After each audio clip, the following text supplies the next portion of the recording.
Siyaha wasiirka kalluumaysiga xukuumadda federaalka ee Soomaaliya ayaa maanta soo xiray shir looga hadlayay sharciga iyo waliba xeer nidaamyaasha kalluumaysiga oo lagu qabtay gudaha dalka Soomaaliya.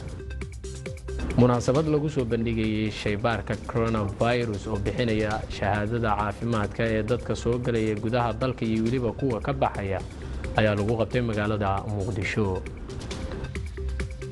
qaar ka mid ah dadka ku dhaqan magaalada Muqdisho ayaa la yimid hal abuur cusub oo lagu dheereynayo bajaajta ka howlgasha gudaha caasimadda dalkeena ee Soomaaliya ee Muqdisho.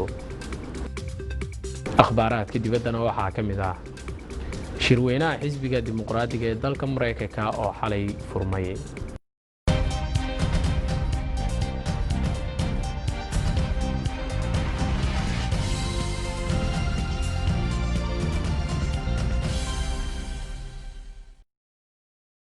intii hore aad daawateen daawadayaal waa qaar ka mid ah qodobada warka habeenimo ee telefishinka qaranka Soomaaliyeed habeennimadan uu idiin hayo xilligan iyo wixii ka dambeeyana u diyaar garooba warkii oo dhameystiran oo ay idin la socodsiyo anigoo ah Cabbaas Maxamed Nuur Xuseen. Siyaha wasiirka kalluumaysiga xukuumadda federaalka ee Soomaaliya ayaa maanta magaalada Muqdisho ku soo xiray shir looga hadlayay sharciga iyo xeer nidaamyaasha kalluumaysiga dalka. Cabdullaahi Maxamed Amiin Cabdullaahi Qorshe ayaa warbixintan inooga diyaariyay. shirkan oo socday 4 maalin isla markaana ay ka qayb galeen ganacsatada ka shaqeysata kalluunka, aqoon-yahano cilmiga kheyraadka badda, iskaashatooyinka kalluumaysiga, xildhibaano iyo wasiiro ka tirsan dowladda Soomaaliya iyo dowladaha xubnaha ka ah dowladda dhexe waxaa looga hadlay arrimo badan oo quseeya sharciga iyo xeer nidaamyaasha kalluumaysiga Soomaaliyeed. dhinacyada uu quseeyo sharcigan ayaa si weyn u falanqeeyay waxyaabaha u baahan in sharcigan laga bedelo ama lagu daro, dhinacyada u baahan isbedel lagu sameeyo si loo waafajiyo baahiyaha kalluumaysiga dalka iyo duruufaha haysata, iyadoo oo dhanka kalena la waafajinayo shuruucda kale ee dalka gaar ahaan kuwa dowlad goboleedyada iyo kuwa sharciyada caalamiga ah. maxamuud sheekh cabdulaahi badri agaasimaha guud ee wasaaradda kalluumaysiga iyo kheyraadka badda xukuumadda federaalka Soomaaliya ayaa sharaxaya nuxurka wada tashiga 4tii maalin ee uu socday shirkani. dhinaca xigashada iyo eray bixinta ayaa laga fiiriyay. waxaa kaloo laga fiiriyay dhinaca sharciga inuu la jaan qaado ururada amba wadaaganahay ee dawliga ah, inuu sharcigu la jaan qaadi karo oo dabcan maxaa la yiraahdaa uu noqon karo sharciyada caalamiga ah ku dhirirsan. waxaa kaloo laga fiiriyay dhinaca awoodaha maamulka iyo waxa la yiraahdo institutional arrangements.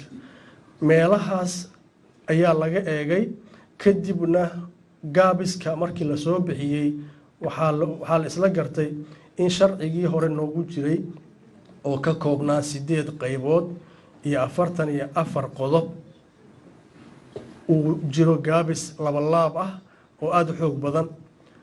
sharcigan hadda la sameeyay ee dib u eegista ku socda ee qabiil qoraalka ah wuxuu ka kooban yahay 14 qaybood iyo 161 qodob uu ka kooban yahay. taas macnaheedu waxaad dareemi kartaa 44 qodob iyo 161 qodob farqiga u dhaxeeya waa la dareemi karaa, waa laab ka badan waay. insha Allah taala waxaan rajaynaynaa in la yeesho wada tashiyo kale oo fara badan oo ku saabsan sharciga kalluumaysiga. wasiirada kalluumaysiga dowlad goboleedyada qaarkood oo ka hadlay madasha gabagabada shirkan ayaa sheegay in sharcigan uu ahmid gaar ah siinayo ka faa'iideysiga kheyraadka badda. laakiin waxaan aad u jeclaaday doodii ka dhacay halkaan laga bedelo, halkaas saas laga dhigo maadaama ay tahay daraaftii koowaad. laakiin waxaan isleeyahay insha allahu tacaala hadafkii aanu rabnay waanu gaari doonaa, iyadoo insha allah hadda ku qoran aan arka af ingiriis af soomaali loo bedeli doonaa. runtii sharci ahaan sharci qurux badan oo baahiyihii aan tabaynay oo muxuu ahaa nagu taagnaay oo dhan dhammaystiray hadday ahaa lahayd in uu noqdo mid muxuu ahaa federalism ahaan u samaysan, mid la jaan qaadi kara shuruucda caalamka muxuu ahaa iyo hay-adaha kalluumaysiga xiriirkana leenahay. aniga aad bay ii dhiirigelisay xaqiiqiyan. maalintii la qabanayo shirka la furhayay iyo maanta laba qalbi baan kala leeyahay. maanta qalbigaygu dhiib yahay. waxaan rajaynaynaa insha allahu tacaala hadduu ilaahay yiraahdo inkastoo hadda bacdi kalluumaysiga ka shaqaynaysa iyo madaxdoodii ay hadda madaxdii joogto laakiin kalluumaysiga intii ka shaqaynaysay aysan hadda meesha ku wada dhammayn laakiin inta badan 80% matalaad bay haysataa. xildhibaan Sakriye Xaji Maxamuud oo ka hadlay madasha ayaa sheegay in muhiimad gaar ah uu sharcigan u leeyahay laba arrin oo kala ah. laba arrimood baa muhiim ah. kow sharci inaynu helo wasaaraddu hadda ay noogu tahay hormood iyo wasaaradaha kale gobolada. labo inaanu difaac helo protection inaan helo. korneelka waxaa laga rabaa waxa warqadaha ku qoran waxaa ka muhiimsan badda inta tagtaan dadka kalluunka iyaga xadaya inaad soo qabataan. sharcigana waa kan waa yaala. labada arrimood haddaynu isla helo ammaan baynu helaynaa. waxa kale oo dhan labadaas ugu muhiimsan. kusimaha wasiirka kalluumaysiga iyo kheyraadka badda xukuumadda federaalka Soomaaliya Cabdullaahi Bidhaan Warsame ayaa sheegay in sharcigan uu yahay mid faa'iido weyn u xambaarsan bulshada Soomaaliyeed. waa horumar fiican inay dadkan isugu yimaadaan la daneeyo doodiisa laga qayb qaato. waxaan rajayn doonaa inay inta ka sii badato. hadda kalluunku ama in laga shaqaysto ama badda la galo ama loo qaato shatiyo dadka Soomaalidu ay kaga qayb qaataan inay noloshooda kala soo baxaan ama ay reerahooda ka masruuftaan ama ay sida ganacsatada halka qaarkood fadhiyaan waaweyn oo kale ay dhoofiyaan oo ay shaqo ku abuuraan dadka Soomaaliyeed shaqo u abuuraan. meel fiican bay maraysaa. Cabdullaahi Maxamuud Amiin, Cabdullaahi Qorshe, warbaahinta qaranka, magaalada Muqdisho. munaasabad lagu soo bandhigayay shaybaarka coronavirus oo bixinaya shahaadada caafimaadka dadka soo galaya gudaha dalkeena iyo waliba kuwa ka baxaya ayaa lagu qabtay magaalada Muqdisho. Maxamed Muuse Tarsan warbixintan haynoo si aan baqaad. furitaanka shaybaarka Tio Testing Corporation ayaa daaran bixinta shahaadada badqabka safmarka COVID-19 oo ay wasaaradda caafimaadku amartay inuu qaato qof walba oo ka duulaya garoomada Soomaaliya. waxaana shaybaarkan oo ah mid casri ah saacado gudahood uu ku xaqiijinayaa in qofku uu ka fayo yahay cudurka coronavirus iyo in kale. maamulaha shaybaarka Tio Testing Corporation Dr. Axmed Cabdullaahi Odowaa ayaa ballan qaaday adeeg caafimaad oo dhammaystiran wuxuuna sheegay inay qofka ugu tegi karaan hospitaalada iyo guryaha garoomadana lagu baari doono. marka waa idin soo dhaweynaa soo dhawaada dhaqaatiir badan oo joogto dad Turkiga aan keeno saynisyahana oo nala socdo oo baaritaanka nala sameynayo. waa PhD holders oo science ah oo u imaaday inay arrintan Soomaali ka caawiyaan gobolada Soomaaliya dhan rabnaa inaan tagno sida Somaliland, Puntland, Jubaland, Galmudug iyo Hirshabelle. baysisan ka furayna taladeedan ku jirnaa waa dirnay dadkii qabalay shaqadaas. Dr. Iso Sahra Ciise oo ah madaxa shaybaarka ayaa sheegtay in 18 Maarso ahayd markii ugu horeysay oo coronavirus kiisa laga xaqiijiyay Soomaaliya uusan online wax ka badan hal shaybaar oo cudurka lagu ogaan karo. hadda se la helay shaybaaro casri ah. marka horena wadanka dhan maxaan ku dhahay wuxuu ahay markii COVID-19 la baaray waqtigii case-kii ugu horeeyay la ogaaday oo March 2016 March 2020 markii case-kii ugu horeeyay Soomaaliya la sheegay in wadanka dhanba uusan xataa oolinin wax lagu baaro. haddana aan maxaan ku dhahay sheeg meelahan oo waliba mashiinada hore anaga xataa shaybaar ahaan noo yaala kuwa ka casrisan la keenay. Dr. Maxamed Cali Fuje oo ah la taliye sare wasaaradda caafimaadka ayaa sheegay in shaybaarkan uu yahay mid tayo sare leh oo laga gudbi karo culaysyadii laga marayay in la helo shahaadada badqabka cudurka COVID-19. shaybaarkan cajiibka ah oo aan ku soo arkay maanta waan islahayn baxawar waa ku yaala runta waxa weeye qalabka yaala qalab aad iyo aad u cusub yahay stock u yaala macnaha kaydka u yaala wax lagu baarayaan uu aad iyo aad u fiican yahay. processka sida la ifasirayna waa sidii waafaqsaneed oo loo baari lahaa COVID-19 ka loo baari lahaa. waxaase la yaab muslim noqotay in muddo hal saac ee bar ah ugu badnaan lagu heli karahayo jawaabta. arrinkaas waa arrin fiican weeye. maareeyaha garoonka diyaaradaha magaalada Muqdisho General Cabdi Ashkir ayaa sheegay in shaybaarka Tio ay ku soo dhaweynayaan garoonka wuxuuna ka dalbaday inay si hufan u gutaan howlaha loo xil saaray. kambaniga shaqadiisa waa ku soo dhaweynaynaa waa la shaqaynaynaa meelo kala duwan buu ka furtay yay ka furteen qaybo xafiisyo ay ku baarayaan dhiigaga iyo badqabka qofka caafimaadkiisa garoonka laftigiisana way ku leeyihiin arrintaasi waxay fududayn doontaa dadka dhoofaya inay helaan si fudud shahaadooyin kambaniga laftigiisa waxaa laga rabaa inuu sameeyo tartan kuwa kaleetana waa saas oo tartanku muxuu yahay inaysan dadku u soo noqnoqonin oo ay juhdi geliyaan waqti geliyaan inay dadka u fududeeyaan. maxamed muuse tarsan warbaahinta qaranka muqdisho. maxkamadda ciidanka qalabka sida ee maamulka Jubbaland ayaa u fariisatay dhageysiga dacwad loo haysto eedeysanayaal ka tirsan ciidanka booliska ee maamulkaasi. aadan maxamed salaad aadan kismaayo wakiil wareedka warbaahinta qaranka ee magaaladaasi ayaa warkan inooga diyaariyay. maxkamadda ciidamada qalabka sida ee dowlad goboleedka Jubbaland ayaa maanta u fariistay dhageysiga markii labaad eedeysanayaal lagu eedeynayo in ay dil ka geysteen magaalada Kismaayo iyo duleedkeeda gaar ahaan dhulka miyiga ahi kuwaasi oo gaaraya ilaa 5 eedeysane waxaana lagu eedeeyay in ay dil u geysteen 2 marxuum oo ay ku kala dileen magaalada Kismaayo iyo duleedkeeda. maxkamadda waxaa goobjoog ahaa mas'uuliyiinta maxkamadda ciidamada qalabka sida eedeysanayaasha iyo sidoo kale qaar ka mid ah odayaasha dhaqanka iyo waxgaradka beelaha ay ka soo kala jeedaan eedeysanayaasha. ugu horeyn waxaa goobta hadal kooban ka soo jeediyay qaar ka mid ah mas'uuliyiinta baarayaasha kiiskan kuwaas oo ka hadlaya sida ay u baareen kiisaskan lagu eedeynayo raggan eedeysanayaasha ahi ee maanta la hor istaajiyay maxkamadda ciidamada qalabka sida. xafiiska xeer ilaalinta mar labaad wuxuu u fariistay kiiskii loo haystay eedeysanayaasha kala ah Faarax Cabdirashiid Cilmi 45 jir iyo Maxamed Rashiid Maxamuud oo 22 jir labada eedeysana ayaa ku eedeysan si wada jira inay fal dil ugu geysteen marxuum Allah u naxariistee Cabdi Maxamed Maamad. sidaas darteed maxkamadda ciidanka waxaan ka codsanayaa in ay cadaalad marsiiso labada eedeysane kuwaasoo geystay falkaas dilka ah. markaan dhageysanay qiraalka eedeysanayaasha ee geysashada falkan markaan aragnay cadaynta dhakhtarka ee dhimashada marxuumka markaan dhageysanay makhraatiyaasha goobjooga waxaa noo cadaatay in eedeysanayaashaasi ay geysteen falkan dilka una gafeen qodobka 434 xeerka ciqaabta Soomaaliyeed.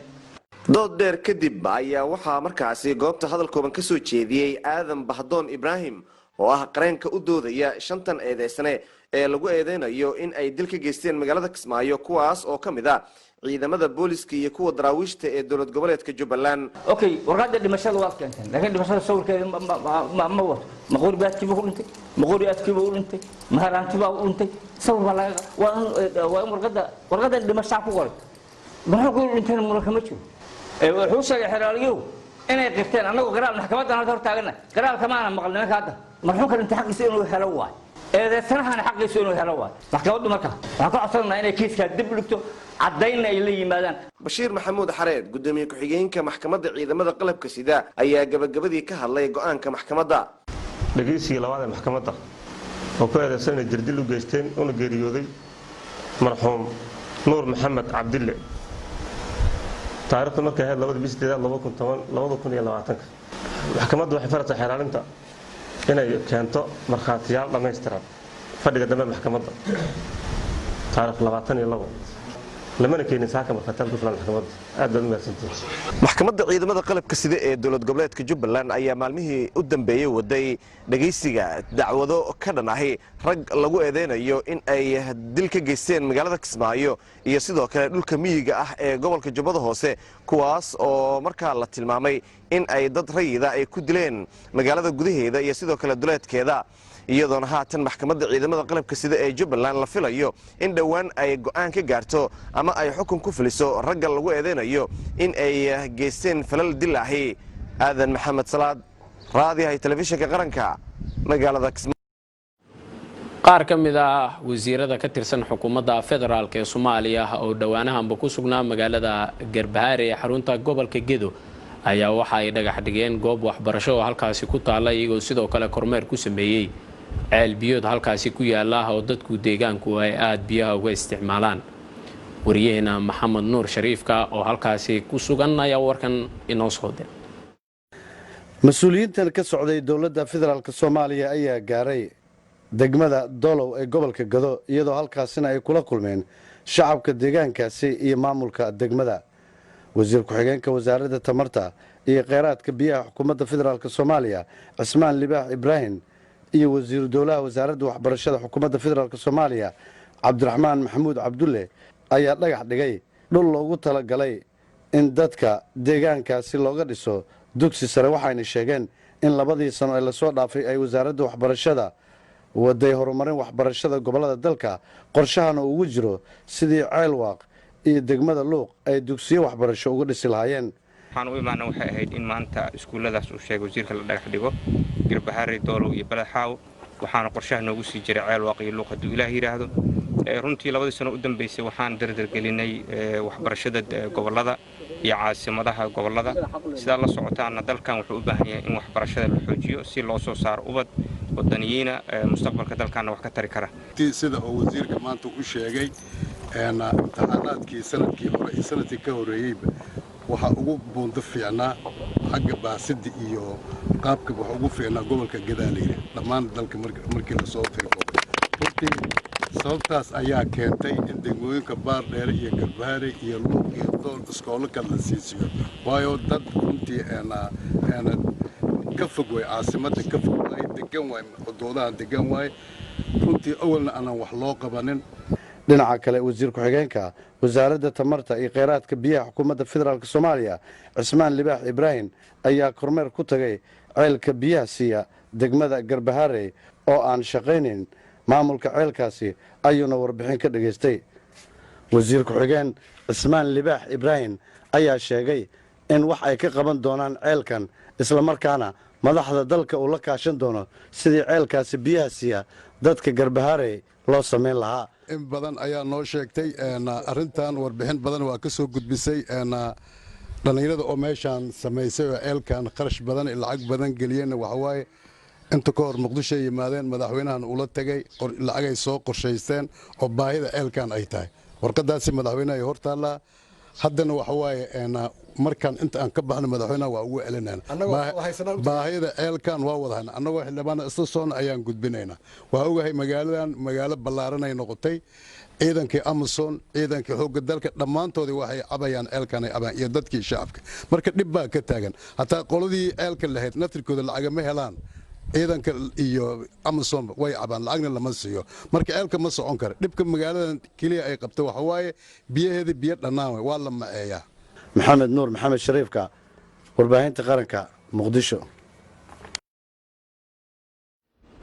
war qoraal ah oo ka soo baxay ururka dalxiiska adduunka ah oo fadhigoodu yahay magaalada Madrid ee dalka Spain oo nuqul ka midana ay heshay wakaaladda wararka Soomaaliyeed ee Sona ayaa looga hadlay geeridii ku timid agaasimihii waaxda dalxiiska ee wasaaradda warfaafinta dhaqanka iyo dalxiiska Soomaaliya marxuum Cabdirasaaq Cabdullaahi Cabdi oo ku shahiiday weerar argixisadu ay ka geysteen xeebta Liido.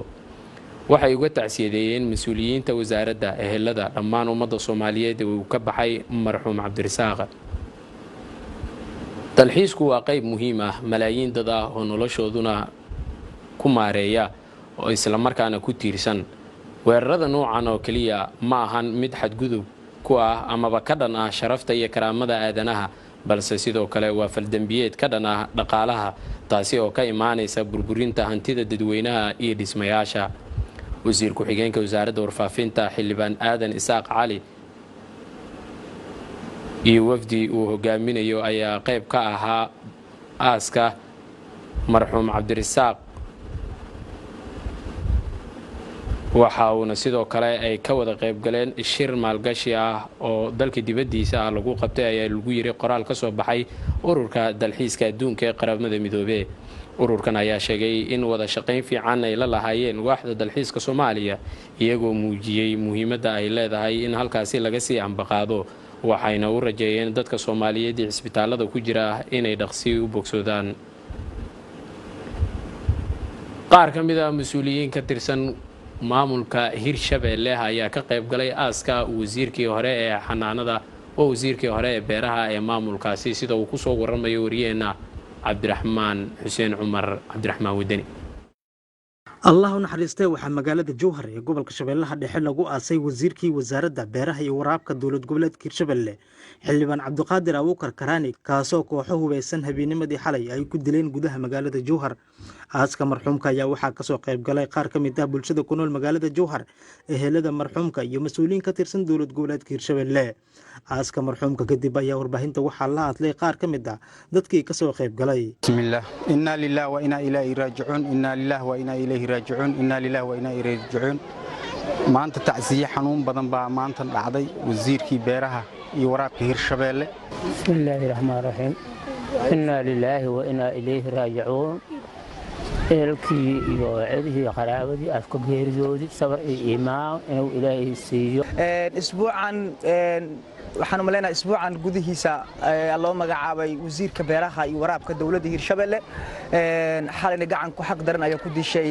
magaalada jowhar gaar ahaan xaafadda kulmis oo ka mid ah xaafadaha afarta xaafadood ee magaalada jowhar sidoo kale wasiir ku-xigeenka wasaaradda dhallinyarada ee ciyaaraha maamulka hirshabelle xildhibaan cumar maxmed cumar gaabow ayaa tacsi u diray ehelada marxuumka ummadda reer jowhar gaar ahaan qoyskii iyo qaraabadii uu ka geeriyooday marxuum cabdiqaadir abuukar maxamed karaani waxaan leenahay waxay ahayd geeri naxdin leh waxaan leenahay ehelkii iyo qaraabada uu ka geeriyooday sabar iyo iimaan ilaaha naga siiyo karaani sida la ogyahay cid walboo jowhar ku noolaa ogeed taariikh nololeedkiisa iyo waxyaalaha uu soo qabtay iyo wuxuu ka koobnaa allah u naxariistay wasiirkan maanta lagu aasay magaalada jowhar ee gobolka shabeellaha dhexe ayaa magacaaban wax ka yar 10 cisho iyadoona sidoo kale horey ugu soo noqday wasiir ku-xigeenkii wasaaradda maaliyadda maamulka hirshabelle ahaana mudane ka tirsan golaha wakiilada cabdiraxmaan xuseen cumar wadani warbaahinta qaranka soomaaliyeed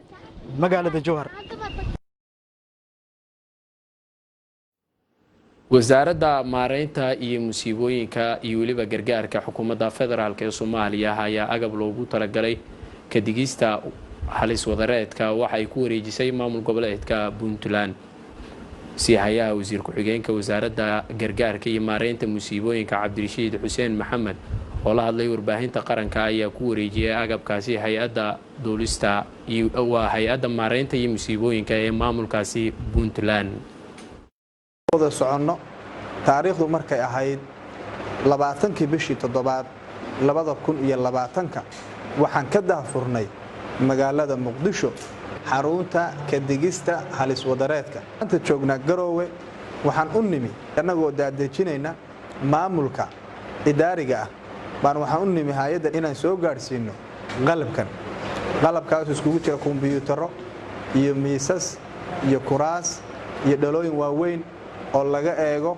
isbeddelka cimilada yaraha asbuucada soo socdana waxaan ku soo wajahanahay Jubbaland Galmudug Southwest iyo Hirshabelle iyagana alaabtooda waa u diyaar haddii ilaahay yara insha Allah asbuucada soo socdaan keeni doona sida iyaguna ha noola socdaan systemkan waxaan isku dayeynaa dalka oo dhan inaan wada gaarsiino si cimiladiisa loola socdo qalabkan wuxuu u baahan yahay baan u maleynayaa farsamo u baahan yahay aqoon lagaga shaqaysiyo u baahan yahay qalabka kaliya wax ma taro haddaan la helin aadamigii ku shaqayn lahaa qaybtii aadamiga waa idinku harsan tahay qalabkiina waa idinka guddoonnay annagu qaab aanu awal ula tacaali jirray baa jiray oo aanu waxa halista iyo digniinteeda iyo aanu u isticmaali jirray qababkaanu isticmaali jirray waxaa ka mid ahaa inaanu telefoonada dadka ugu diro SMS ugu diro inaanu idaacadaha iyo TV-yada kala hadallo baanu ku samayn jiray intii hay'adda tanu dhisnayd haddii haatan la helayo mid lagula soconayo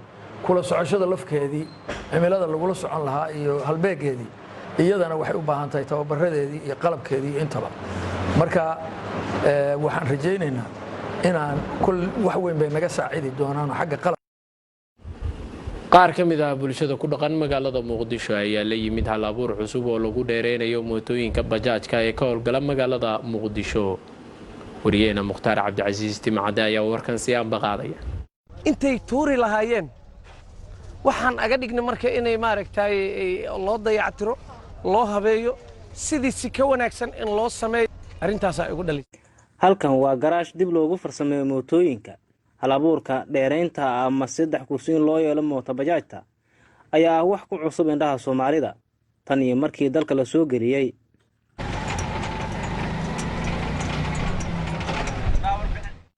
in farsamooyin noocaana lagu sameeyo mootada waxay noqonaysaa shaqo hor leh. kuwa qaar ayaa kuwa muddo dheer la soo isticmaalayay.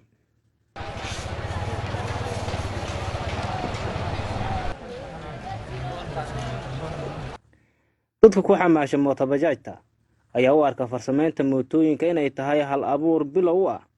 dadkaan weli ku dhiiran isku day noocaana. anigu hadda mootaaley baan ahay bulshada mootada wadataan ka mid ahay markaan kuwa kale aan arko kuwaana aan arko waxaan isiista maahan anu aad baan midaan aan u jecelahay goobtaan hadda mootadan ay taagan tahay hadda ka hor mootaan kula kulmay noocaan oo kale u samaysan mootadaas waxaan u maleynaa garaashka inta laga soo bixiyay sidii garaashka looga soo bixiyay waa laga yaabaa maalin iyo laba maalin in lagu shaqeey laakiin wax badan oo ka badan lagu shaqeynay ayaa meeshaan la keenay ayadoo inta la kala jaray sidaan loo sameeyay baasijiiri loo sameeyay oo loo badiyay rakaay kuraastii loo badiyay ayaa halkaan kula kulmay taas waxay ka turjumaanaysaa markii inay ka fiican tahay midda kale toodoo hadda saddexda lugood ku imaato macnaha saddexda shir ku imaato inay ka fiican tahay ayay noo cadaynaysaa waxa waay dadkan haddii ay isku tagaan ee fikirkooda ay jeediyaan dad wax qabsan kara waa horta Soomaalida haddaan fiirino marka siiba ahaan waxaan annaga mudnaanta koowaad siinaynaa ninka farsamada qaabkaas u bedelay ee macnaha ka dhigay wax macnaha dadku ay soo hore u arkin aad iyo aad u fiican. inkastoo farsamadan ay tahay mid wax badan ku soo kordhisay dalka haddana waxa ay shaqo abuur u noqonaysaa dhalinyaro badan oo noloshooda ku maareeya.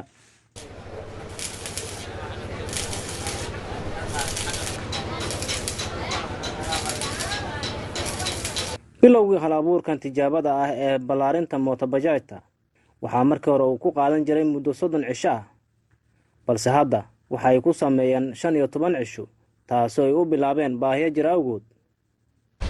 bismillaah waxa waaye horta injineerkii sameeyay bahasha horta waa aniga alxamdulillaah ilaaha ma hadda iskale mootadana waxa igu dhaliyay inaan sameeyo baahida jirta dalka darteed waxa waaye dadka ma awoodaan inay mar walba mid cusub ay gataan midii xumeedoo ka balashay haddii laga tuuro dad iska sabool oo waxba haysan midii ay soo gateen markay eber ka naqato haddii laga tuuro loo sancayn oo loo farsamayn hadda dhibkeeda ay leedahay marka sidaas darteed mootadii intay tuuri lahaayeen waxaan aga dhignay marka inay maaragtay loo dayactiro loo habeeyo sidii si ka wanaagsan in loo sameeyo aan maaragtay wallaahi niyahow farsamada markay bilow tahay iyo markii maaragtay gudaha loo galo isku mid ma markii hore ay bilowga ahayd waxaan ka bilownay mootooyin RE tan waa baajiyo bilowgii waxaan maaragtay ay nagu qaadatay